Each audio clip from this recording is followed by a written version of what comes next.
nocojšnji večer začeli. Pozdravila bi zbrano najprej družino gospoda Kučana, gospod Štefko, obe hčerki, vnuka.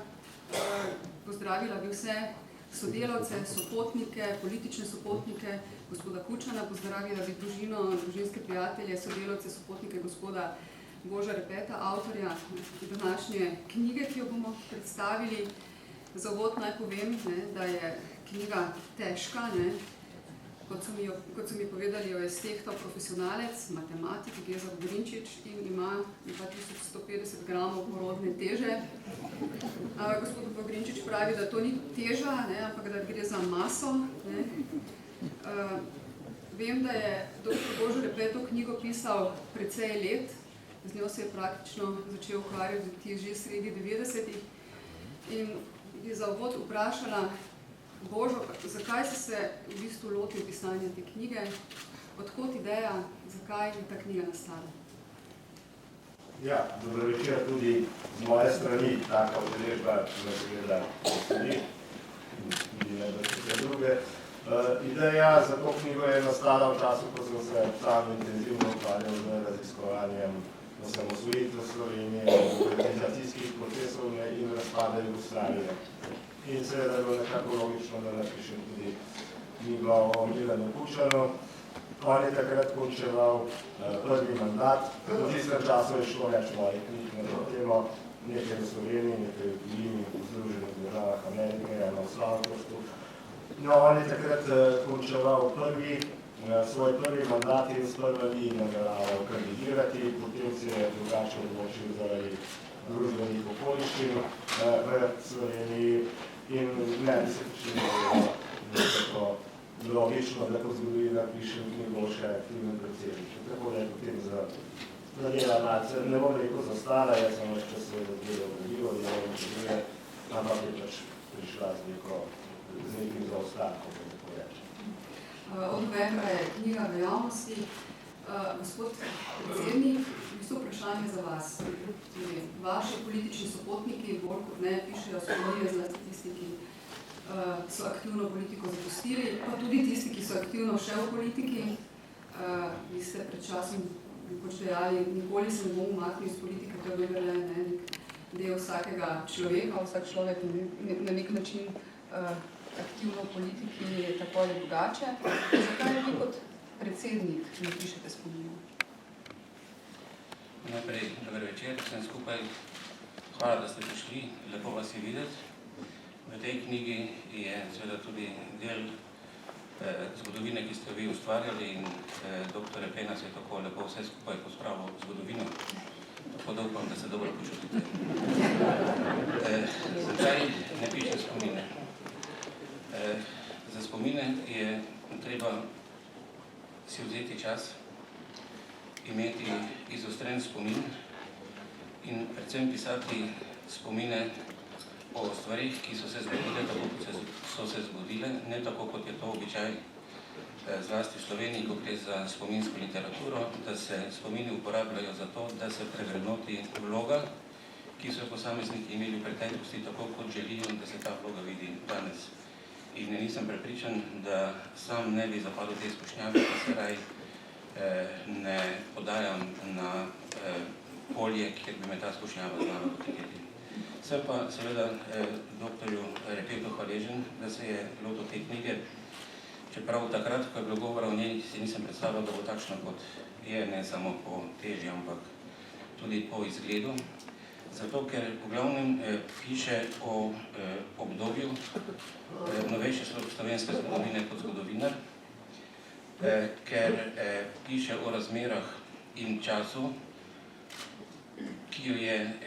ko je ta zgodovina nastajala in tudi dilemah, ko se je bilo potrebno odločati in ko sem se moral odločati tudi jaz in mnogi moji sodelavci, ki te knjigi bolj ali manj z imeni in priimki tudi nastopajo. Knjiga, vemo, je že doživela in doživlja neke burne odzive. Zlasti ta odziv je recimo zanimiv, da je knjiga avtorizirana. Kaj pravzaprav pomeni to, da je Kučanova knjiga, da povzamem na kratko, avtorizirana? Repetova knjiga. Ne, ampak imenujemo Kučano. Kdo je že veljava avtorizacija, moje vprašanje.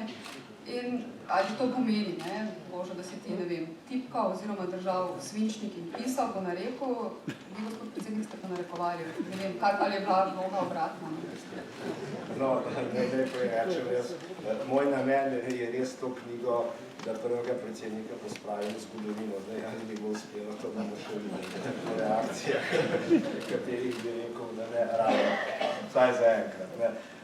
Torej, izraz avtorizirana biografija ni najin. Midva se o tem niso nikoli pogovarjala, niti definirala, šlo je kot za normalno biografijo. To je prevzela založba pred izidom od zahodnih, recimo, tipov založništva.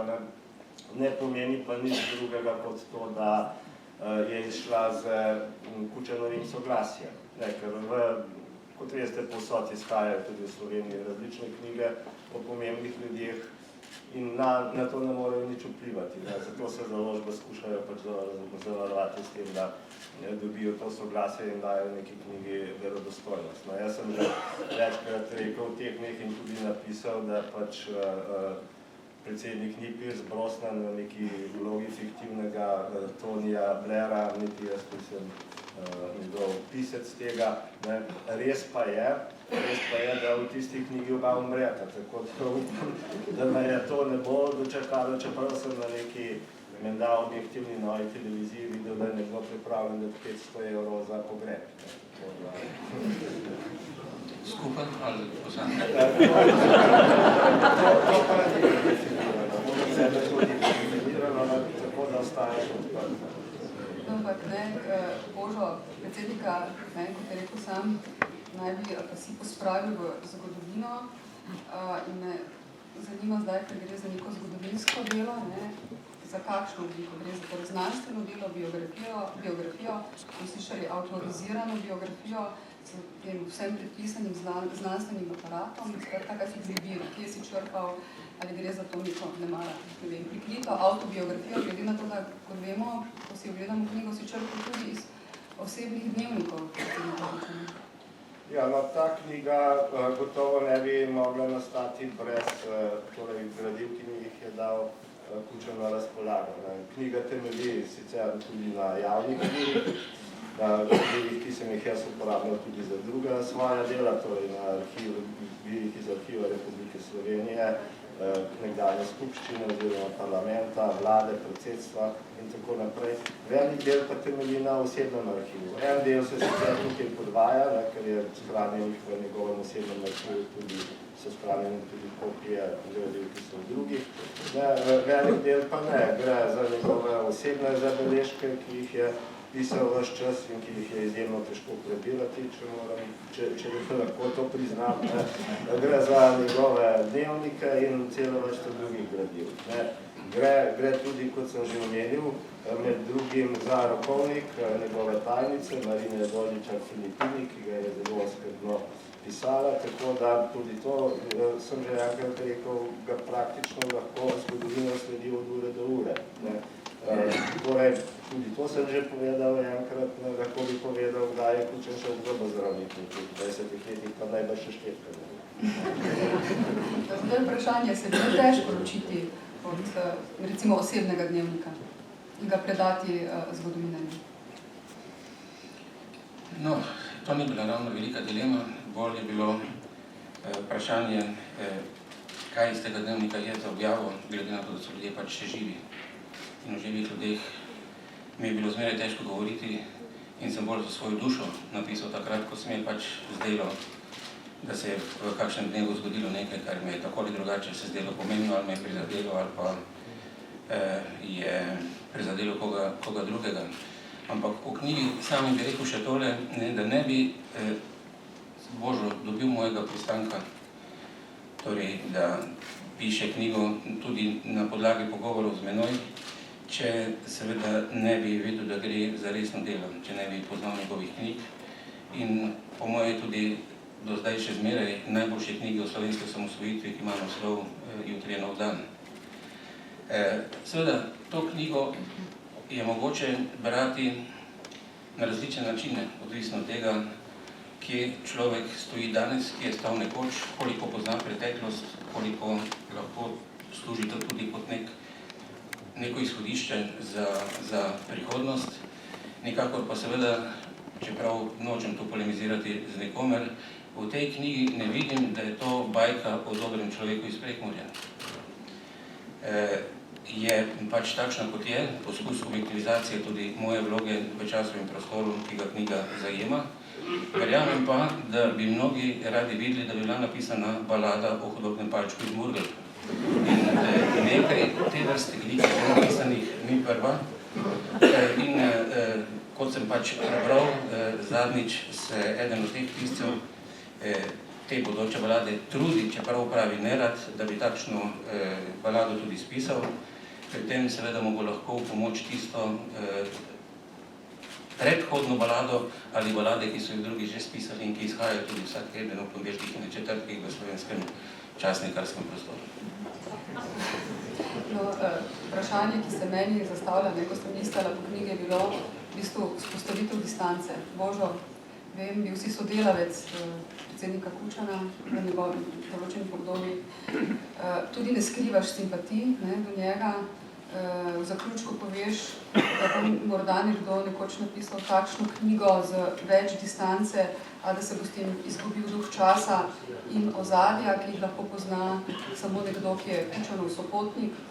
In v bistvu me zanima to, ali ni ravno ta duh časa, predsednik je zdaj nekaj zato že omenjati, v popolni razklanosti slovenskega političnega prostora, nekega javnega mnenja na neke zelo zveste privržence predsedniku Kučanu in zelo hude nasprotnike Milana Kučana, kar na nek način otežuje iskanje neke objektivne resnice ali pa neke objektivne podobe o predsedniku.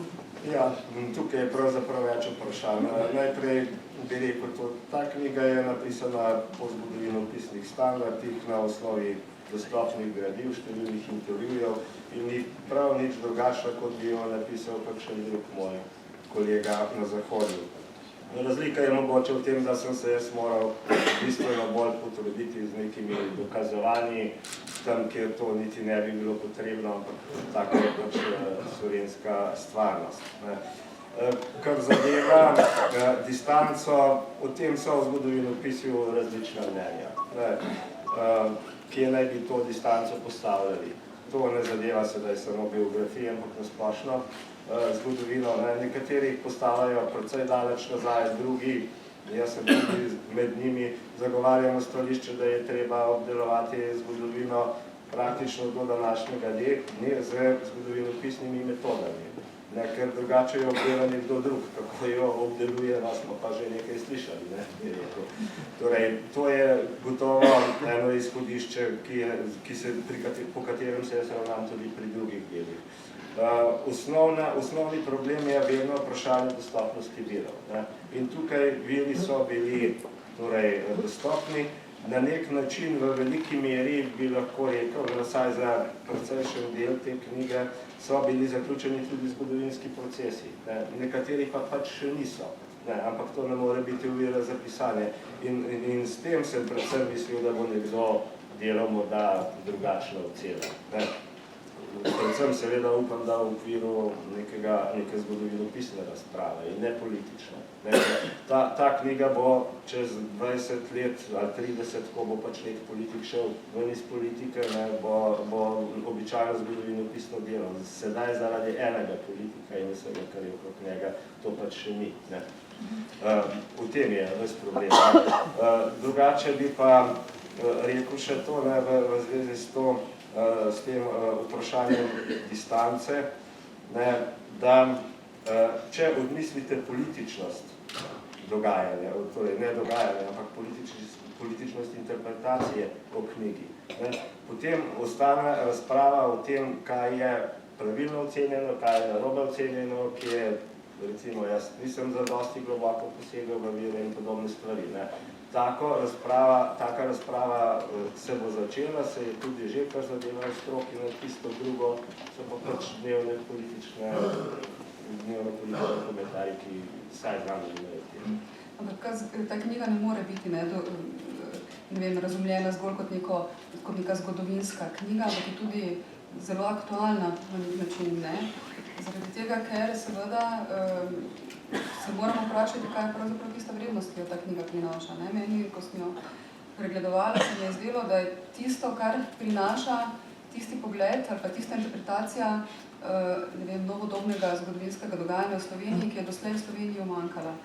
Kar se novodobne slovenske zgodovine tiče, zlasti osamosvojitvene in osamosvojitvene, smo, ali pa je prevladujoča interpretacija v Sloveniji strani ene desne politične opcije, strani leve, kot da je neko nelagodje, da bi z te strani imeli neke knjige, ki bi normalno pisali o tem obdobju. In se mi zdi, da je to tista vrednost, ki jo to delo prinaša.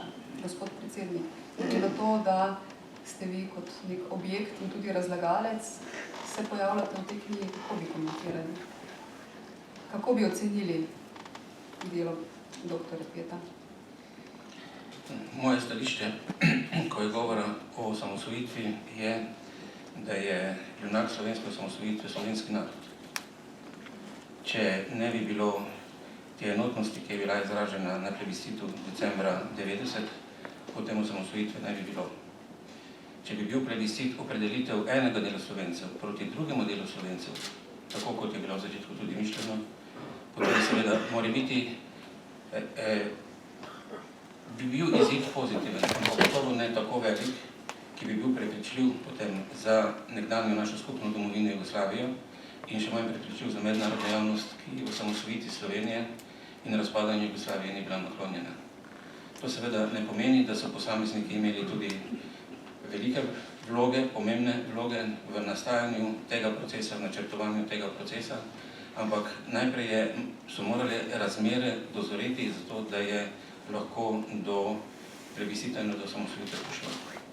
Te razmere je pa seveda potrebno poiskati v zadnjih letih življenja nekdanje skupne države, v protislovjih, ki so se takrat kazala, v razumevanju teh protislovij in seveda tudi v razumevanju mednarodnih okoliščin in okolja, po katerem se je to dogajalo. To je bil čas, ko je po eni strani izgledalo, da Evropa stopa v novo cvetoče razdobje svoje zgodovine in svoje prihodnosti in da se za vselej poslavlja od svoje mračne preteklosti, po drugi strani pa tudi bojazen, kaj ta nova cvetoča Evropa prinaša.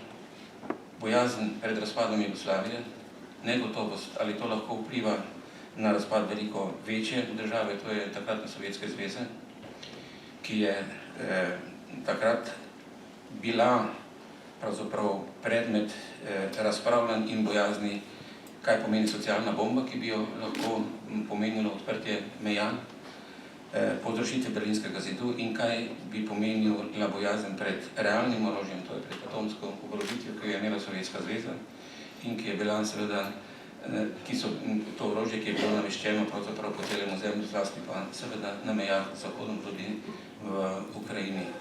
In če se vrnemo spomin nazaj, je radikalizem na eni strani, ki je hotel čimprej in ne glede na vse, bil seveda pospremljen tudi s tehtnim premislekom, v kakšnih razmerah je takšnemu projektu možno zagotoviti uspeh.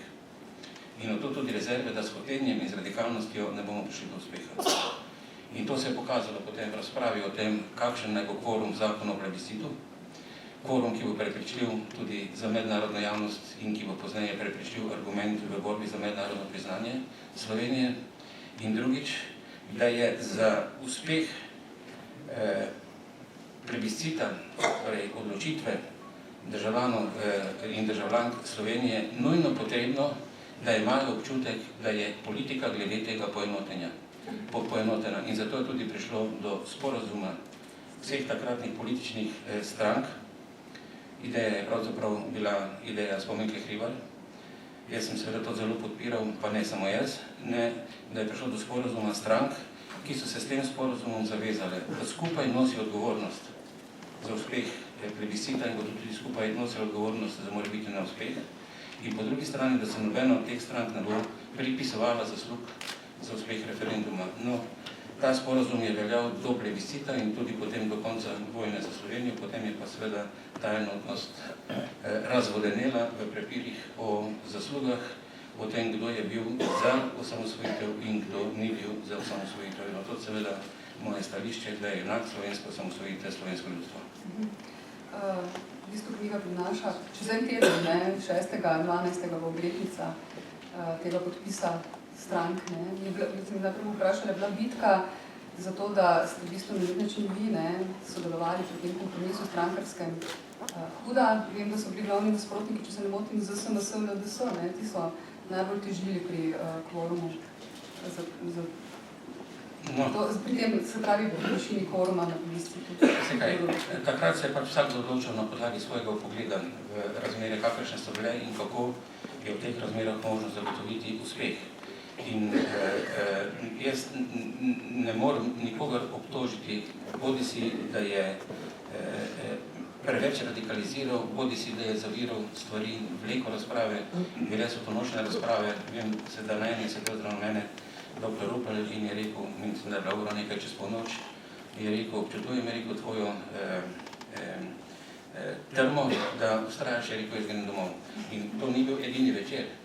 Tudi drugi, tudi dr. Bučar je včasih že upal in je rekel, se ne bomo nikamor prišli, ampak na koncu, če pač lahko ocenim, to se je splačalo ustrajati, prepričevati, ker je preprosto takrat bilo tudi stališče, da ga je zagovarjal tudi dr. Pučnik, imamo enkratno zgodovinsko priložnost, ne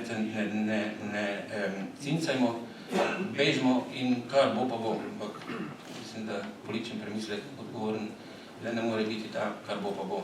Treba imeti vendarle neko zagotovilo realno, da projekt ima uspeh. Božo, kakšna je ocena zgodovinarja? Kakšna vloga je odigral prvi predsednik?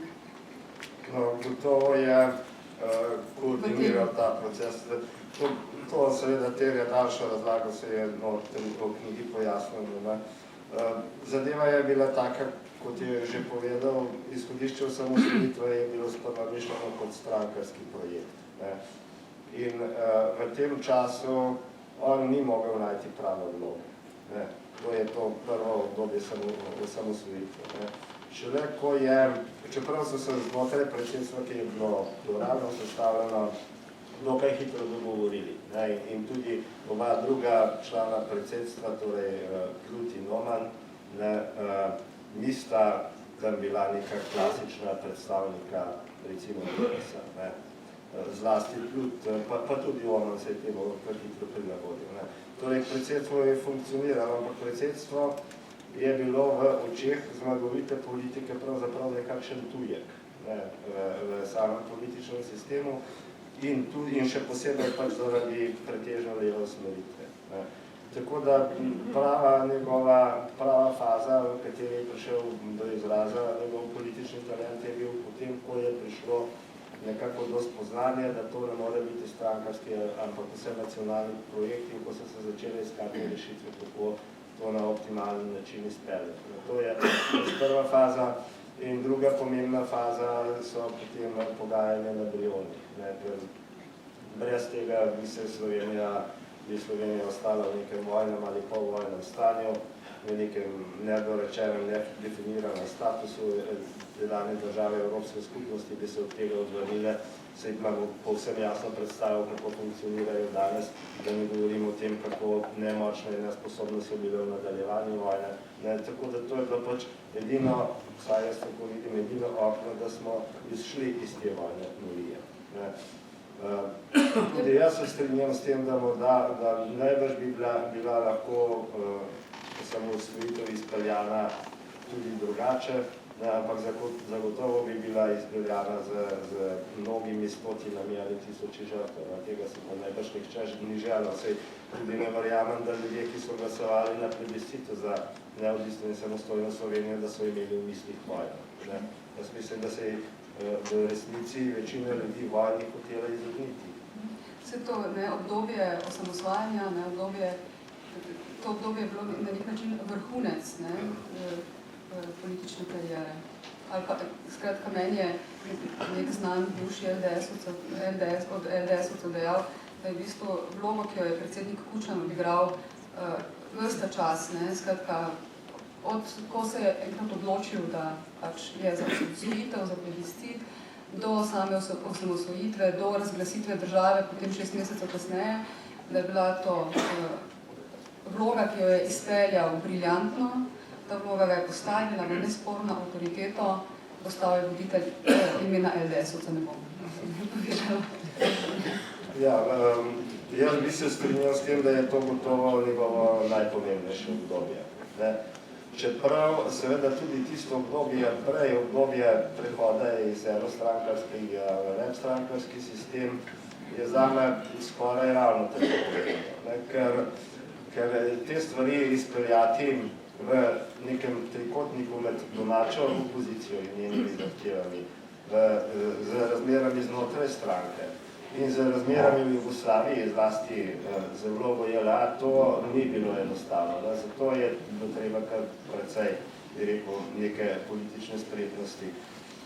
In enkrat sem že to tudi rekel, da meni se zdi pomembno, da se je vendarle izkazoval kot, vsaj skušal, mogoče to ni bilo vedno, ampak v večini primerov pa, da se je vedno izkazoval kot politik, ki je skušal delovati in je deloval demokratično, nedemokratično sistem. Danes imamo žal politike, ki skušajo nedemokratično delovati v demokratičnem sistemu. Tako da z tega stališča je to obdobje zame prav tako pomembno ali blizu temu osamosvojitvenemu obdobju in tudi obdobje nastajanja države.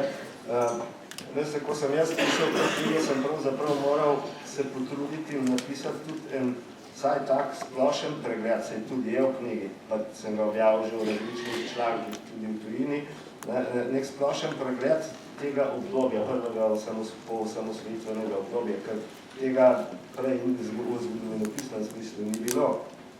In to obdobje nastajanja države in njenega mednarodnega priznanja in utrjevanja v mednarodnem prostoru, da je bilo prav tako pomembno, se je bilo treba konec koncev vzpostaviti funkcijo predsednika, pa ne nazadnje tudi funkcijo predsednikove soproge in tako naprej. In te stvari, seveda, če imaš ključ v rokah in če te še blokirajo in če imaš recimo ustavni sistem, ki je načrtno naravnan tako, kot da ustava piše v Milanu Kučanu, mislim, da bi bilo korektno od pravnikov, da bi napisali predsednik Milan Kučan, ne pa samo predsednik republike, ker je bila ustava tako pisana, in da bi jo potem eventualno spremenili ob koncu njegovega mandata. Zdaj imamo pa situacijo, ko je ustava napisana torej na način delovanja in glede na politične ocene tedanje Milana Kučana in je v bistvu en spaček demokratičnega sistema. Ampak knjiga ni samo to obdobje osamosvojitve in osamosvajanja in vloge gospoda Kučana tukaj, ampak v bistvu gre za nek oris kar precej bogate, osupljive politične kariere. Tako ali drugače ste bili, gospod predsednik, so udeleženi v bistvu ključnih trenutkih sodobne Slovenije. Ne nazadnje konec 60-ih, začetku 70-ih let, obdobje Kavčičevega liberalizma, pripadali ste liberalni struji, profesor Roter, oziroma bili ste na skrivnem sestanku na gradu Strmol, ki ga profesor Roter ima za enega ključnih sestankov, na drugi strani gospod Kocijančič pravi, pa sej ni bil tisti sestanek tajen, skrit pred tajnimi službami tako pomemben, potem ste sodelovali pri razrešitvi Kavčiča iz politike. Skratka, kako vi ocenjujete to obdobje? Recimo skratka, na eni strani ste bili zdravi, na drugi strani malo tak kontroverzna vloga, kontroverzna pozicija. Glejte, jaz imam veliko talentov. Na veliko žalost moje mame sem imel name talenta za violino. Ampak nekako se s tem sprijaznilo, tako da sem po 6 letih pravzaprav se poslovil na veliko veselje violine, mojega profesora in sebe od tega svojega talenta. Drugače pa, recimo, talent, ki ga jaz v javnem življenju sebi pripisujem kot najbolj pomembnega je, da kadar mislim, da je potrebno strajati, takrat strajam. In da ko se je potrebno odločiti, se tudi odločim in prevzamem odgovornost. V času, v katerem ste govorili zdaj vidva, je ne treba upoštevati, da je bil to čas velikega nezaupanja medsebojnega in je bilo potrebno to zaupanje vzpostavljati. Mi v predsedstvu smo ga vzpostavili in takrat, ko je v času vojne bilo potrebno in nujno govoriti o miru, ker to se mi zdi, da je vrednota poti če že ne uspeš prepričati vojno, vse takrat, ko izbruhne proti tvoji volji, da poskušaš čim prej priti do miru. Da je takrat bilo to sodelovanje in zaupanje vzpostavljeno in dr. Plut je takrat pravzaprav pokazal, kako je potrebno stopati čez te, recimo, ovire nezaupanja in delati za skupen cilj. Je seveda razumljivo, da je takrat bila naša pozicija različna. In to seveda moram povedati, da je ta proces razkradanja Jugoslavije seveda pripeljal do sklepa, da ta država nima pravzaprav velike prihodnosti. In da se je bilo potrebno pripraviti tudi na to alternativo o razpadu in kaj potem. Ampak to je vse zahtevalo trezne in resne premisleke. In kdo bo brskal po teh dokumentih, po zapisnikih, bo to tudi videl, se pravi, ni kar čez noč nastala pri nekom ta ideja o samostojnosti, ampak je z različnih koncev, tako kot vidim pravzaprav, kako nastane reka z različnih izvirov, pravzaprav nek mogočen veletok. Zdaj, seveda, kar zadeva pa zadeva, o katerih me vi sprašujete, jaz seveda nisem brezgrešen človek. Jaz sem delal napake, upam, da sem se z napak sproti tudi učil in da sem potegnil kakšen nauk iz teh v mojih očeh napak. Recimo, da ni treba verjeti temu, kar ti drugi pripovedujejo, ampak da se je treba najprej prepričati in moraš sam verjeti, da je to res. To mislim, da je neka stvar, ki jo v današnji slovenski politiki pogrešam. Da je potreba poslušati tudi druge, bolj izkušene ljudi, ki nekatere probleme poznajo boljše od tebe. Da je potrebno poslušati tudi ljudje, ki imajo življenjsko modrost in življenjsko izkušnjo. Nihče ne pade pameten, previsok kot hruška, ko je zrel. Ampak je treba najprej dozoreti. Seveda, ko poslušaš mnenja, nasvete, predloge drugih ljudi, je to zato, da korigiraš svoje stališče, ali da ga sploh lahko oblikuješ. Ne pomeni pa, da na te ljudi prelagaš odgovornost. Se pravi, ko si v položaju, ko odločaš, si hvaležen za vse te nasvete, narediš svoj sklep, se odločiš in za svojo odločitev prevzameš odgovornost in ne prenašaš ti odgovornosti nekoga koli drugega. To je potem tvoja stvar. Tako je bilo tudi v tej zadevi z Stanetom Kavčičem. Čeprav mislim, da bi bilo ob tem današnjem pisanju o takratnih razmerah prebrati tudi knjigo, ki ste dr. Repej in dr. Krimžič napisala v tistem obdobju. Se pravi, tudi ocene v tistem obdobju niso tako enoznačne, kot se danes to govori. Ni bilo črno-belo, na vse zadnje, niti Stanetom Kavčičem ni prišlo do razloma, niti se on nikoli do konca svojega življenja ni razlomil z komunistično, če hočete, ali socialistično idejo. So bile pač različni pogledi, kako je v nekem trenutku, v nekih razmerah, to mogoče koristno biti. Tu so bila pač razhajanja. Naslednje vprašanje, ki me zanima, je znamenita afera GBTZ. Tudi to obdobje ni bilo črno-belo. Zaradi tisto vključeno vloge pri aretaciji četverice zemljanih ti največ stropenih puščic iz nasprotnega tabora, iz Janševega tabora. Češ, da ste dali, predsednik Kučan, da se neke lastne politične koristi aretirati Janeza Janšo in ga tudi izročili vojski. V knjigi je drugačno interpretacijo, da je prišlo do najprej znamenitega verskega povelja po naključju.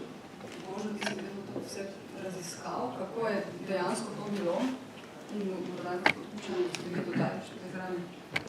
No, vejte, ta zgodba je raziskana in v nekakšne zelo velike novosti v tej knjigi, nekaj morda dodatnih pričevanj.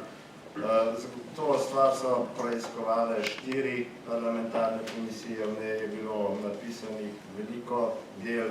Zame najbolj verodostojna je tista, ki jo napisal Ali Žardin, Generali brez kape, so pa še druga dela. Torej, mislim, da je dovolj jasno, da prvič je dovolj jasno, da Janez Janša takrat ni bil tak politik, ki bi ga, tudi če bi bila forma mentis njegova taka, ki bi ga dal na tak način odstranjevati. To je ena zadeva. Druga zadeva, ključni cilj jugoslovanske armade je bilo slovensko vodstvo in Kučan. Vse to so sami povedali. Se pravi, šlo je za to, da obračunajo z njim. Kot je Kadijević povedal na tem sestanku avgusta 1988, iz katerega vlečejo nekateri zaključke, sedaj ne več, ker sem ga jaz objavil v celoti, vlečejo zaključke, da sta se dogovorila o višini kazni in podobne stvari. Torej, opozicija in vse drugo so bile sekundarne tarče JLA. Kadijević je tam povedal, mi se sedaj z biloni, se pravi s kmeti, ne bomo več odparili. Tako da ta zgodba je v zgodovinskem kontekstu, jaz mislim, popolnoma jasno. Seveda, če obstajajo tukaj neke osebne travme, taka ali drugačna, potem je to in če je nek politik, ki je bil tam udeležen še aktiven, potem ima to neko drugo dimenzijo, zgodovinopisno gotovo. Tudi nastanek tako imenovanega JBTZ je, mislim, da dovolj jasen. O tem imamo kar nekaj pričevanj. Imamo recimo pričevanja Vasiljeviča, ki so sicer za nekaterem določenem trenutku uporabna, v drugem niso, kadar govori o Kučanu so uporabna, kadar govori o Janši niso, recimo. Imamo pričevanje Francija Zavrla, najtesnejšega Janševega prijatelja, ki je v intervjuju povedal, iz vama je Janez Janša. Torej JBTZ ne bi nastal brez te verižne reakcije. Jaz sem že enkrat rekel, ne želim se spuščati v te njihove medsebojne odnose, ki so gotovo traumatični in najbrž za te ljudi skoraj gotovo ni bilo enostavno, ampak nek celoviti zgodovinski okvir je pa treba videti, ne moramo gledati iz žabjega pogleda stvari, stališča ene sorte dokumentov, pa še te interpretirati po svoje. Torej, celotna slika je drugačna, celotna slika pač kaže na to, da je tukaj glavni konflikt potekal med slovenskim vodstvom in vrhom JLA. Znotraj tega seveda je bil pa še kompliciran odnos do opozicije v Sloveniji, kot sem že prej omenil, in tudi znotraj same stranke, ker tudi niso bila enotna mnenja. Tako da, kdor hoče videti stvari v celoti, zato pa je zgodovinopis, jih mora videti. Zgodovino je konec koncev, ljudje študirajo 5 let, da se pa še kakšen doktorat morajo narediti, da se nekako vzpostavijo neka razmerja, da veš, kaj je v družbi ključno in kaj je manj pomembno in kako rangirati zadeve. Seveda pa obstajajo pisci, ob uradni, ne bom rekel uradni, ker to uradi uporabljajo, zgodovinopisi obstajajo pisci, ne samo v tem primeru. Poglejte, tudi imate vrsto tistov, ki se ukvarjajo s tem, ali smo mi Veneti, ali smo Čološčani, ali smo bili tukaj prvi, ali nas skratka najprej mi, potem Slovenci, potem imate celo vrsto drugih takih do teh, da pač obdelujejo danes neko vrsto dokumentov in iz tega delajo interpretacije. Imam zelo konkretno vprašanje za predsednika. Kdo je šel takrat v 80-ih od teh novinarjev, kolumnistov, publicistov, mladine, tednika Mladina, partiji, slovenski partiji, jugoslovanski partiji, bolj na živce? Vlado Miheljak, ki je napisal Moč dolgih možev, ali Janez Janša, ki je pač pisal članke o jugoslovanski ljudski armadi? Mislim, da gre gospod Miheljak dosti krat sam sebi na živce. In to tudi povem. Ampak, če resno govorim, gledajte, vrednost zgodovinskega pristopa ali pa recimo tudi pristopa, ki ga Božo Repe uporablja v tej knjigi, je, da poskuša posamezne dogodke postaviti v čas in prostor. Če gledate na nje izven tega časa in prostora, ko so se dogajale, potem lahko seveda manipulirate z njimi. Če pa postavate v tak konkreten čas in prostor, potem seveda postanejo stvari drugačne. Lahko se strinjate z njimi ali ne, ampak imajo neko svojo logiko. Takrat je pravzaprav za slovensko politično vodstvo problem tega procesa in te aretacije postal takrat, ko je bilo očitno, da poskuša vrh jugoslovanske armade izsiliti konflikt s Slovenijo. Ko je prišlo do prepovedi uporabe slovenskega jezika pred sodiščem, ko je bilo onemogočena prisotnost strokovnjakov, za kar se je posebej zavzemal profesor Bovcon, in ko je pravzaprav bila izločena javnost. Takrat je prišlo do odprtega konflikta, zahtev uradnih do zveznega predsedstva strani predsedstva Republike Slovenije. Se bom tu vidim Andreja Marinca, ki je takrat vodil to konfrontacijo z Janezom, tudi Janeza Stanovnika. In seveda takrat je šlo za vprašanje, kdo bo popustil. Drugače pa seveda jaz nimam nikakršnega nerazumevanja, ampak nasprotno razumevanje, da vsakdo, ki je v politiki, poskuša nekje najti temelj svoje vloge, na kateri gradi svojo vlogo in svoj sloves, seveda skozi vso svojo politično zgodovino. Eni jo pač najdejo tako, eni jo najdejo drugje. Je pa seveda res, da je sklicevanje na izjave enih in dajanje verodostojnosti izjavam enih in enako neverodostojnost izjavam drugih, ker pač jih ni mogoče uvrstiti nekako v grlico, ki jo pleteš, to jaz mislim, da je pač neobjektiven in nezgodovinski pristop. Recimo, bral sem zdaj, da je general Kranjc, ki je takrat vodil KOS v Sloveniji, se pravi vojaško kontraobveščevalno službo, ki je nadzorovala seveda tudi civiliste, izjavil, da se je takratni vodja slovenske državne varnosti, jaz uporabljam pač ta izraz, ne politična policija, kot jo uporabljajo drugi, ker je bila pač to obveščevalna služba in varnostna služba v službi slovenske države, vsak dan sestajal z mano. Ni se sestajal, ampak kaj velja moja beseda proti Kranjčevi besedi, to je beseda na besedo. Dejstva so seveda tista, ki jih je potrebno videti. In sklicevanje na izjave generalov. To so vsi po vrsti generali KOS-a, se pravi generali kontraobveščevalne službe, vključno s tistimi, ki so imeli svojo vlogo v procesu proti četverici. Če je kdo imel interes, da me kompromitira v tistem času in tudi v današnjem času za nazaj, potem so imeli ti generali, ki so imeli opravka z nami, ne samo z nami, s takratnim slovenskim političnim vodstvom. In kaj je bolj enostavno, kakor povedati, on je bil naš agent. Zato ni nobenega dokaza, ga ne more biti. Ampak seveda to velja kot dokaz. Dočim pa recimo mnenja drugih ljudi, ki so ravno tako nastali, oziroma ki so imeli svoje vloge v takratnem času, ne štejejo nič. In v tem se mi zdi, da je vprašanje verodostojnosti te vrstega pisanja, ki se seveda ne more proglašati za zgodovinsko. Ima pa seveda vso domovinsko pravico, lahko danes ljudi pišejo in govorijo o čemerkoli.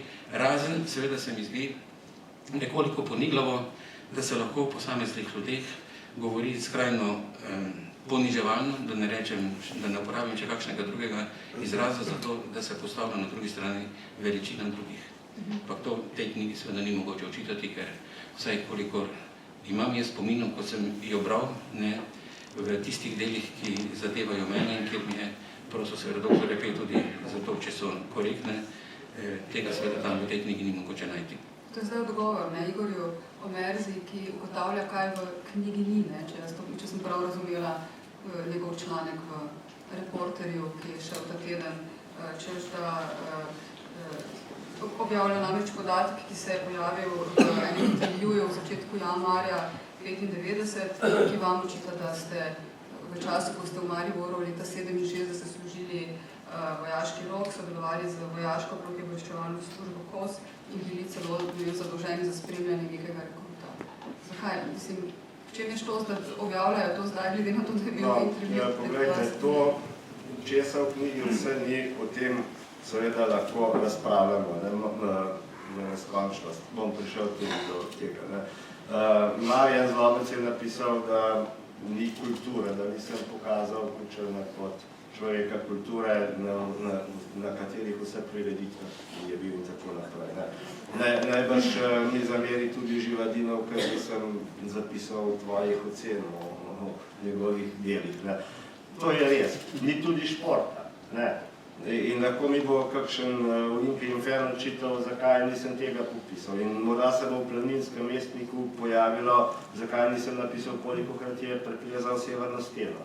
Recimo, vse to je res, ampak človek se mora na neki točki odločiti, kaj bo v knjigo dal, in ker je to pretežno politična biografija, sem jaz pač dal ta del. In kot rečeno, sem moral obilno stvari torej dokazovati, kje v tujini bi bilo to pol karše. Ne bi porabil toliko strani za afero Bruc, za citate o razrednem šolstvu in tako naprej. Ali pa, če hočete, polovico govora iz Nove Gorice, zato ker ga pač mediji niso objavili in Borut Pahor ni reagiral in povedal, kaj se je v resnici tam govorilo. To je pač stvar interpretacije, jaz taka interpretacije sprejemam in tudi ali odgovarjam tako, kot sem odgovoril. Kar zadeva tisto Merzino pisanje, veste, tako plavati, že prej sem skušal povedati. Imamo pač neke strokovne pristope, kjer skušamo pogledati celotno dogajanje in imamo neke žabje poglede, kjer se to dela parcialno zaradi politične ideologije, propagande, povzdigovanja nekega politike in tako naprej. Torej, ni treba, da se zgodovina, ampak če vzameš primer, o katerem je že govoril predsednik, torej, da o nekom rečeš, da je bil, recimo, sodelavec vojaške obveščevalne službe in navajaš generale Kosa, se pravi ljudi, ki so delali vključno s Krancem proti Sloveniji. To je jasno, kaj pa drugega. Ocenjeno je bilo, da je v Sloveniji kontrarevolucija, da jo treba zadušiti. Torej, ta vojska, ta vojaški vrh je delal razne analize, ali tukaj uvesti izredne razmere, ali intervenirati kako drugače, ali povečati bojno pripravljenost, ali izvesti vojaški udar in tako naprej. Cilj vsega je bilo slovensko vodstvo in Kučan. In sedaj si pa predstavljate, kako lahko nekdo, ki normalno razmišlja, reče, ja, on je bil sodelavec vojaške obveščevalne službe, dokumentov o tem nimamo, dokumenti so v Beogradu, to bo še zanimivo, ko jih bodo enkrat odprli, seveda bo zanimivo, kako bo šele zanimivo, ko bomo brali v Janši, takrat recimo, v tistih dokumentih. In s tem zaključi.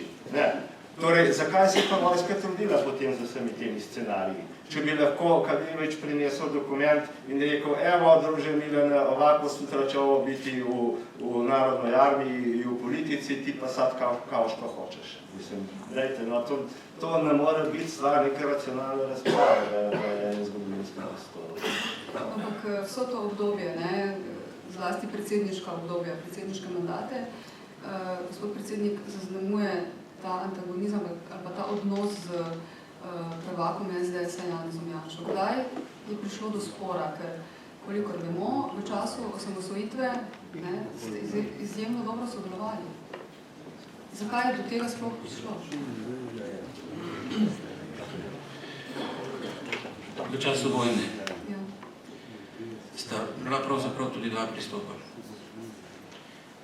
Z enim se je hotelo vojno, z enim se je hotelo mir. Tam so bila prva navzkrižja. Ampak ta navzkrižja niso smela ogroziti konca. To se pravi miru, zavarovanja slovenske odločitve in potrditve tistega, kar smo mi napisali v izjavu o dobrih namerih, kar je bilo temeljna listina pred plebiscitom oziroma s katerimi smo šli na plebiscit in kjer smo svetu povedali, kaj pravzaprav želimo. Ni smela biti v nasprotju s temeljno ustavno listino. In zato je takrat pravzaprav nastajal ves čas tudi ta koncept mirne razdružitve z Jugoslavijo, ker nismo hoteli vojne. Nažalost, ta koncept mirne razdružitve v drugih republikah ni bil sprejet. Hrvati so nam na nek način pritrjevali. Je pa seveda ta koncept imel v sebi dve stvari, dva zelo pomembna cilja. Prvič, pripeljati razpad Jugoslavije na miren način do konca, ker smo seveda tudi mi vedeli, da lahko pomeni zelo tragične posledice, kar se je na nesrečo tudi zgodilo. In drugič, da je to izhodišče, ki potrjuje zgodovinski nastanek te države in seveda tudi dolgotrajno državno politično zgodovino Slovencev v pogajanjih o nasledstvu nekdanje skupne države. Slovenci vendarle nimamo svoje državno-pravne zgodovine od 25. junija 91. leta. Ampak že takrat, ko je nastala prva Jugoslavija, ko nas v kraljevino Jugoslavijo ni nihče sprejel, ampak je po naši volji prišlo do združitve s kraljevino Srbijo. Do druge Jugoslavije na avnojskih načelih, ravno tako z prostovoljnim pristopom takratne Slovenije v skupno jugoslovansko državo. In zato smo mi lahko tudi uveljavljali na podlagi te državno-pravne kontinuitete seveda tudi svojo pozicijo pri uveljavljanju pravice do enakopravne dediščine skupne jugoslovanske države, vključno z notifikacijo mednarodnih pogodb, ki zadevajo Slovenijo, vključno z našimi mejami in vključno seveda tudi z avstrijsko državno pogodbo, ki na žalost iz različnih razlogov ni stopila potem v ta sukcesijski prostor. To so bile takratne razmere, na katere je bilo potrebno računati in ta, bi rekel, dvojni pogled, vojna, mir, je seveda pomenil potem neko razliko. Jaz, zdaj, če ste me tako vprašali, nimam pravzaprav z človekom, ki vodi danes socialdemokratsko stranko, nobenega osebnega spora. Mene njegovo življenje, njegovo ravnanje zasebno ne zanima in se tudi z njim ne ukvarjam. Tisto, kar mene moti, so pa metode, ki jih uporablja. In to sem dostikrat povedal, po mojem prepričanju, te metode z metodami, ki jih pozna demokratična politika, dostikrat nimajo zveze oziroma so z njimi skregane. To se je potem pokazalo pri Depali vasi, pri vsem tistem, kar je predhodilo Depali vasi in kar se je potem za Depalo vasjo zgodilo, tudi vključno z tistim, ko je Božo omenil že pogovorom z poslancem Borutom Pahorjem v Gorici in ki je bil potem predmet in je še zmeraj predmet stalne manipulacije in sprevračanje iz dneva v noč in noči v dan. Pri čemer seveda človek, ki je bil moj sogovornik in ki je bil prvi poklican, da pove, kaj v resnici sem jaz takrat rekel, o tem uči že ves čas. Ampak to je seveda druga stvar. In še danes seveda gre samo za to vprašanje. Ali je moja ocena, da gre pri nekaterih sredstvih, ki jih uporablja prvak Slovenske demokratske stranke, za arzenal demokratične ali za arzenal nedemokratične politike. To je vse, kar imam s tem opravka. Drugače pa človek, ki ga slika on dostikrat, ima z mano toliko zveze, kolikor je temu človeku ime Milan Kučan, tako kot ime meni. Drugače pa z mano nima nobene zveze. Božo, morda vprašanje za tebe. Te čudi, da v teh odzivih, ki so te politične opcije, praktično ni odziva na kar precejšen del knjige, ki si ga namenil aferam, spletkam, razkrivanju Kučanovega pogleda na trgovino z orožjem? Ne, to me sploh ne čudi, to je tako imenovan samopostrežni princip, vzameš tisto, kar vzameš in to pač obračaš tako ali drugače. Pravzaprav se v knjigi skoraj ne piše, piše se v meni. Tako da sem deležen zdaj po milosti predsednikovi velike pozornosti, ki je sicer patološka, bom rekel, naravnost, primitivna, to je neka besedna greznica, človek težko uporabi kakšno drugo besedo. Jaz tega niti nisem prebiral do sedaj sem bil prisiljen pač malce pregledati zadeve, v glavnem jih ne bom več, jih bo samo še moja pravnica, ampak to ni nekaj, kar bi pravzaprav sodilo nek demokratični dialog, še zlasti pa v dialog o nekem zgodovinskem. Ker ste že omenili nastop v Novi Gorici in gospoda Boruta Pahorja, isto me bolj zanima... Ne, jaz ga nisem omenil. Jaz sem ga spoznala, da gre za njega. Skratka, v bistvu me zanima pozicija Levice. Na Levici, v obdobju, ko ste vi bili najbolj aktiven predsednik države, je bil predsednik vlade dr. Janez Drnovšek. Zanima me v bistvu odnos z dr. Drnovškom, In skratka, kakšen je bil ta odnos? Vi ste v bistvu kraljevali na vrhu lestvic popularnosti, on je bil tik za vami. Je šlo to za neko veselo tekmovanje? Ali, skratka, zakaj je, kako je to izgledalo? Kakšen je bil ta odnos? Kako bi ga bil opisali?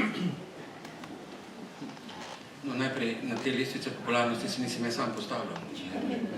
Tako da, če bi se sam postavljal, se ne bi. Profesor Toš. Ja, dobro, on je bil eden od teh, ja, to je res. Pa Tof tudi. Tako da to je že par za nami te našega pogleda za nazaj. Glejte, midva sva res bila v precejšnjem času, se pravi v obdobju 12 let skoraj, z krajšimi prekinitvami, kot dr. Drnovšek ni bil predsednik vlade, pravzaprav najbolj odgovorno za to, kar se je v Sloveniji dogajalo. S tem, da je do njega in do njegovih ravnanj bilo veliko manj nezaupanja, kot je bilo do mene več čas mojih mandatov. To nezaupanje je bilo pravzaprav stimulirano zato, da bi se avtoriteta mojim predlogom, mojim besedam, ki niso imele druge moči kot moralno prepričljivost ali prepričljivost argumentov, pravzaprav to vzelo. Ampak odnos med dvema človekoma je pogojen seveda tudi s karakterjem teh dveh ljudi. Ena karakterja sta bila bistveno različna. In je prihajalo seveda tudi do sporov, do različnih pogledov na nekatere stvari, ampak sva se trudila oba, da to navzven ne bi vplivalo do te mere, da bi bila oškodovana država in njen pogled. No, recimo, če pogledam nazaj na ta čas, takšen odnos, kot so ga imela zadnjega dobrega pol leta njegovega življenja, sem si jaz želel več čas najnega mandata, pravi človeški in odkrit odnos. In so bile pač ti odnosi tudi drugačni, pa mislim, da so tudi mnogi ljudje ali pa nekateri ljudje okoli dr. Drnovška vplivali na to, da niso bili ti otroci ravno tako zgledni, kot bi morali biti lahko bili.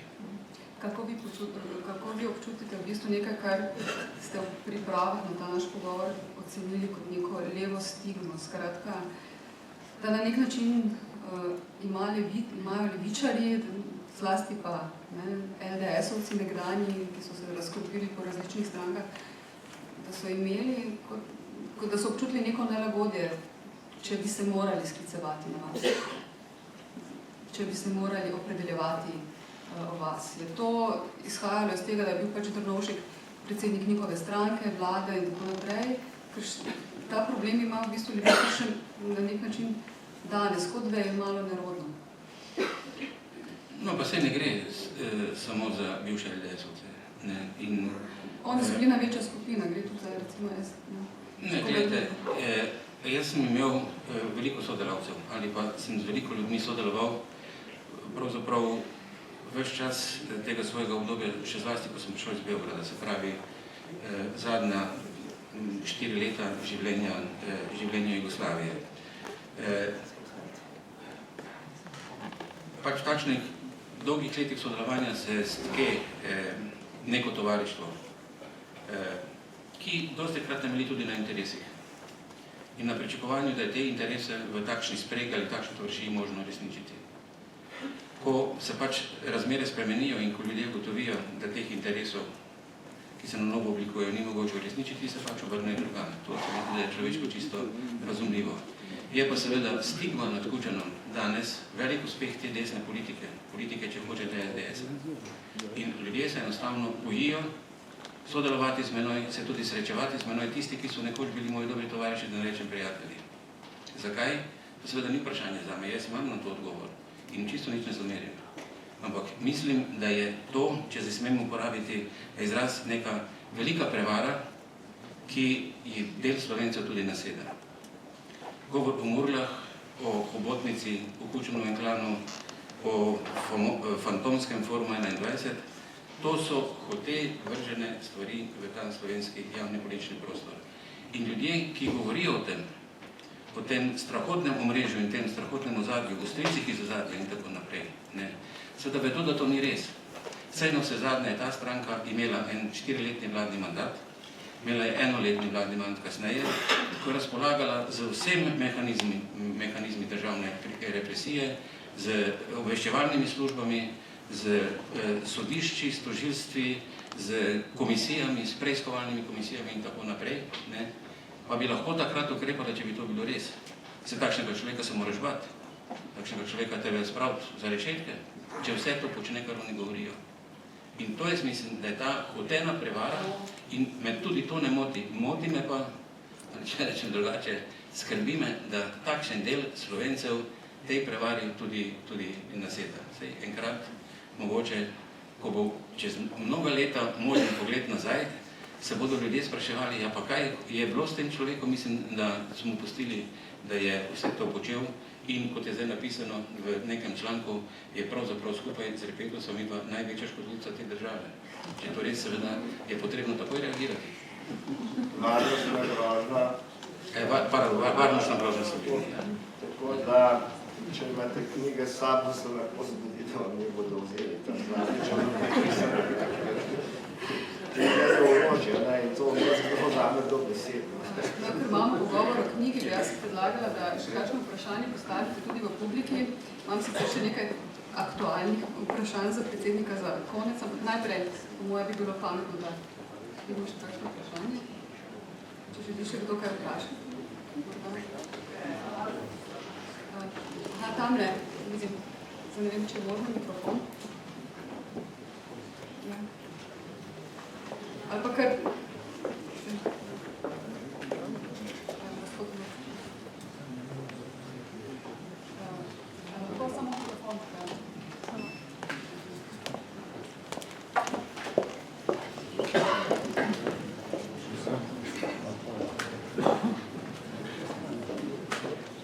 Dobro večer predsedniku. Gospoda Kučana poznam osebno 40 let. Njegovo knjigo še nisem niti kupil, niti prebral. Upam, da mi jo podaril. Vem pa, da v tej knjigi ni en dogodek, napisan sigurno, vem to, če nisem prebral. On se bo sigurno spomnil, ker je hodil na Porezen, ker je imel kosilo pri njegovom prijatelju Rafkotu, direktorju ETE Cerkno. In sam to rečem, nikoli nisem bil komunist, bil nisem zaradi tega, ker mi je, ko sem dobil direktorjem poslovodja, ko so ukradli mesu, sem jih enemu dobremu partijskemu voditelju zatožil in me je on rešil, da nisem imel v službo. Ta direktor vprašal, lahko tudi javno povem, Božič Igor iz Idrije, je rekel, dej mir in rekel, te imamo komunista opisali. Sem rekel, a hočeš še nahatača, kot si ti? In s tem se je tudi moja partijska pot končala. Drugače ne bom dolg, vse spoštovanje, gospod Kučan, če imate voljo, kandidirate še enkrat, ne glede, kaj se o vas govori, ne pozabite,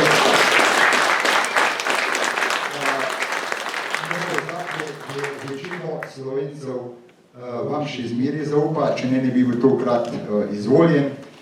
Šel sem lahko tudi podobno izkušnjo življenjsko šolo, kot ste šel vi, in zato vas spoštujem, kar pa je še najbolj, ne bi bil tak človek, poznam Prekmurce, poznam kraje, v katerem ste živel, ampak ne bi vsega tega zmogel in ene iskrene srčne čestitke vaši ženi, hčer nažalost še ne poznam, imam pa vnuka, ki je ime tako, kot imate vi. In gospod Štefko tudi osebno poznam in nič se ne bojta, uspela in uspevata samo zato, da sta prava, spoštljiva prijatelja in partnerja.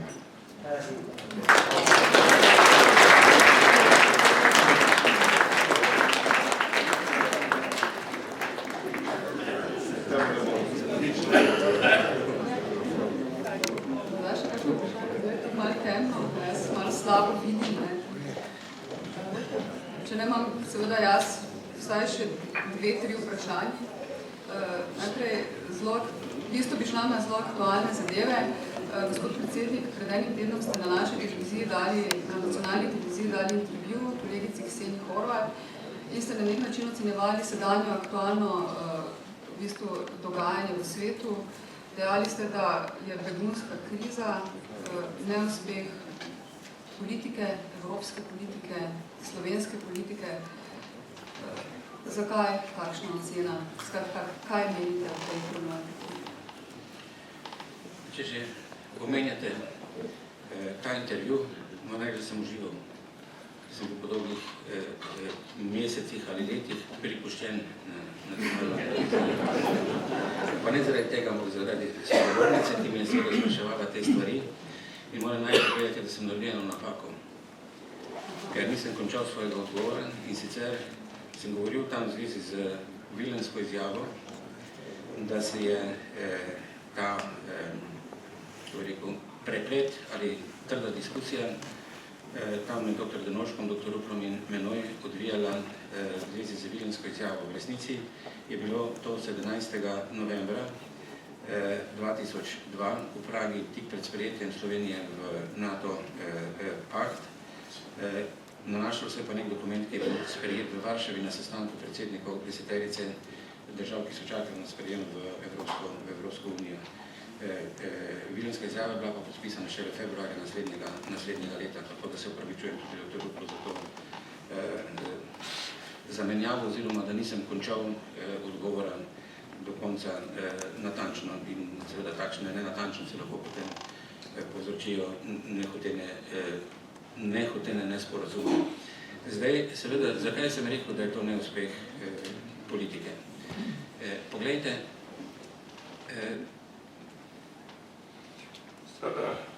vsemu temu ukrepanju najprej se mi zdi manjka na temeljita analiza, ne dolgoletna, ne vem kako široka, ampak politična analiza.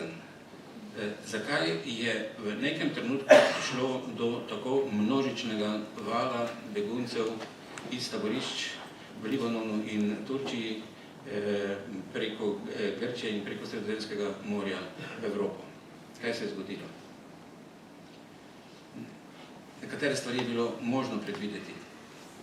In ker je Evropa obračala oči od tega problema, predvsem ker se ni vprašala, kaj je razlog, da je sploh do tega begunstva prišlo, so seveda ukrepi takšni, kot se v krizi seveda edino lahko sprejmejo, kratkoročni, dostikrat tudi stihijni, nekontrolirani in nenačrtni.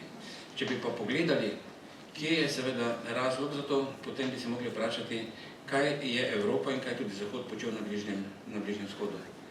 Se opravičujem, ne bom šel zelo daleč, ampak mislim, nekatere stvari pa vendarle treba povedati v kratkih stavkih. Tam so bile sekularne islamske države. Bile so porušene zato, ker se jim je vzelo identiteto in se jim je poskušalo usiliti neko formo politične ureditve, ki ni lastna njihovi tradiciji in ni lastna njihovim vrednotam. Posledica je, da so te države razrušene, da danes tam pravzaprav vladajo različne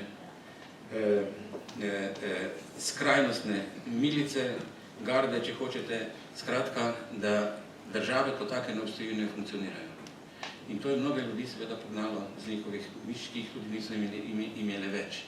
Se pravi, temelj premislek bi rekel, če hočemo dolgoročno stvar preprečiti, potem se je treba usmeriti na reševanje krize tam, kjer je nastala. Druga stvar pa je, kaj je ta kriza oziroma kar je ta begunski val razkril, da Evropska unija je. Razkril je, da Evropska unija ni to, kar smo tudi mi želeli, ko smo vstopili v Evropsko unijo, se pravi neka zveza, neka skupnost držav, ki gradijo skupno življenje in skupno prihodnost na skupnih vrednotnih temeljih. To ne samo mir, enakost, bratstvo in tako naprej, ampak tudi solidarnost. In zdaj beremo, kako je solidarnost porušena. Vprašanje pravo je, ali je bila solidarnost sploh vzpostavljena. Takrat, ko so se sprejemale te naše države, 10 članic, je bilo treba seveda izpolniti vrsto pogojev, so bila poglavja, vsi smo se veselili še eno poglavje. Takratni minister Bavčar je to koordinacijo odlično vodil in Slovenija je seveda bila med prvimi, ki je pravzaprav prva, ki je vse te pogoje izpolnila. Ampak vprašanje je, če je tem formalnim pogojem sledila seveda tudi ponotranjenje in osredotočenje na vrednote, ki so vezno tkivo takšne večnacionalne skupnosti. In vezno tkivo takšne večnacionalne skupnosti je solidarnost. Na vseh preizkušnjah, ki so se kasneje zgodile, je ta solidarnost bila zelo, bi rekel, neki omajani količini uveljavljena. Grška kriza pa je pokazala, da pravzaprav te solidarnosti ni. Pa ne zato, da bi tolerirali nepravilnosti, ki so se v vodenju grške države, grške ekonomije, grških financ pojavljale. Ampak zato bi pokazali solidarnost z grškim ljudstvom. Evropska unija je pokazala solidarnost, ampak z bankami, ne z grškim ljudstvom. In to seveda je solidarnost na preizkušnji, potem se seveda pokaže, koliko je kdo v resnici po notranju te evropske vrednote. Poglejte, Slovenija je bila v položaju, da so begunci prihajali z njenega vzhoda. In seveda želeli so na zahod. Normalno bi bilo znotraj Evropske unije dogovor, kje in kako bodo ti begunci iz države, ki je naša soseda, prihajali k nam, kaj bo ona naredila, kaj bomo naredili mi, ko bomo te begunce predali naprej v Avstrijo in potem naprej v Nemčijo. Ker tega dogovora ni bilo, je seveda Slovenija reševala svoj položaj s postavljanjem žične ograje. Se pravi, gledal sem ankete, Slovenci to zelo odobravajo, ker se čutijo ogrožene. V bistvu se je stopnjevalo, z meseca v mesec. Seveda, ampak če bi bil dogovor o tem, potem bi te, kako bi rekel, ograje ali preklade, kakorkoli mi rečete, ko se stopi iz vlaka ali iz avtobusa in je potrebno ljudi usmeriti v šotor, kjer se registrirajo, kjer se jih pač slika to, kar zahteva zakonodaja, azilna in begunska, bilo zelo enostavno. Žične ograje seveda pa spominjajo na nekaj drugega. In se upravičeno sprašujejo ljudje, ali je to še tista Evropa, kakršna je bila v naših predstavah ali ne.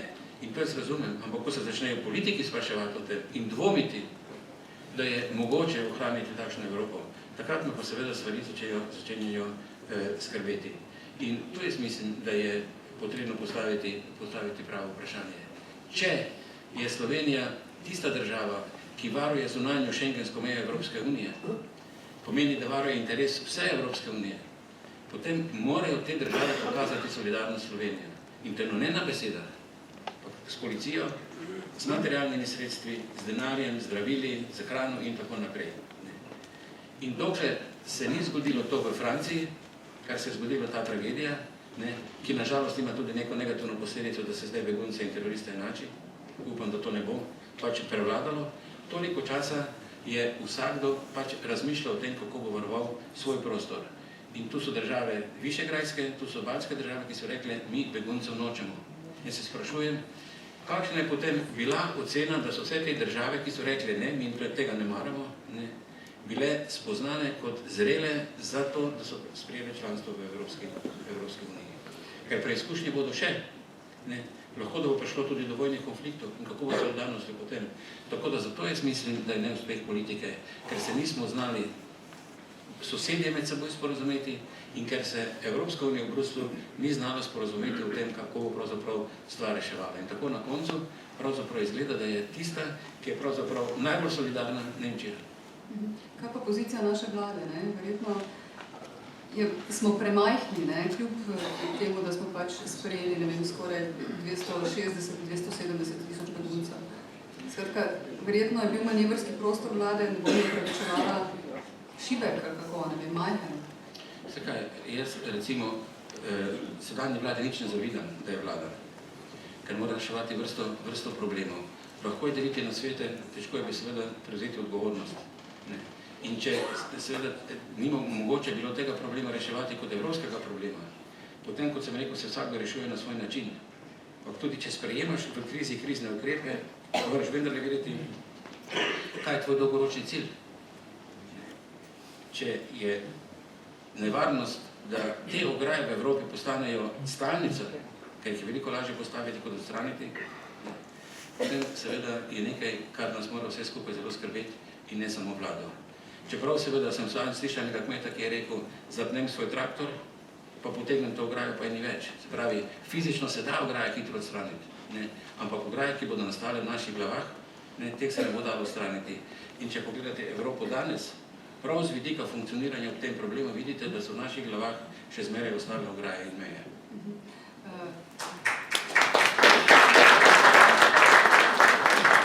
Zaključno besedo bom dala Božu tebi. Namreč zanima me, glede na to, da predsednik ne more svoje kože politika, tudi v tej oceni, ali knjiga prinaša to, kar želimo, skratka neko oceno Kučana kot politika. Sem ti prebrala dva citata, ki jo navajaš tudi v knjigi. En je citat Staneta Kavčiča z njegovega dnevnika 1.12.96. Pravi potem, ko je gospod Kučan postal predsednik Zveze slovenskih komunistov, sedaj je največji Kučan, vendar ga zelo utesnjujejo drugi, zlasti Kopit in Krajger. Poleg tega je tudi še zelo pod vplivom Kardeljeve teoretične sistemske zapuščine.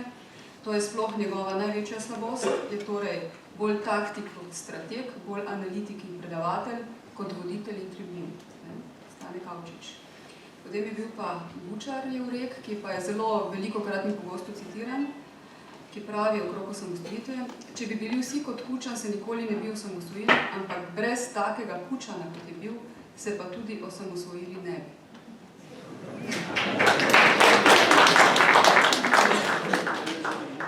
Ja, torej oba ta dva citata sta zelo povedna. Je še vrsta drugih zelo povednih v knjigi. Pa tistih, ki v knjigi ni, enega se bom jedla. Ja, to je res, ja. Eden je, drugi ni tisti Kavčič, ki je spadal. Torej, so še druge zadeve, zelo zanimiv psihosocialni portret je naredil leta 90 Bogdan Pogačnik in ga objavil delo. To je bil sploh eden prvih psihosocialnih portretov nekega politika, ki po moja še danes drži. In se jaz z njim strinjam. Torej, veliko teh zadev je. No, kar zadeva knjigo, bi rekel tako. V bistvu je bilo že v razpravi malce nakazano. Mi imamo politične ocene Kučana, ki absolutno prevladuje v tem prostoru. Te politične ocene so zelo neuravnotežene, skozi neke desne medije, tudi v, bom rekel, normalne medije, prihaja precejšen del teh ocen. Levica je bolj ali manj molčala. To je prav zanimivo. Če berete recimo članke, razprave, pisma bralcev, za Levico Kučan sploh ne obstajalo. Ga ni bilo. Ta zgodovina se je odvila brez Kučana, zlasti za ta LDS-ovski krog, o katerem si govorila.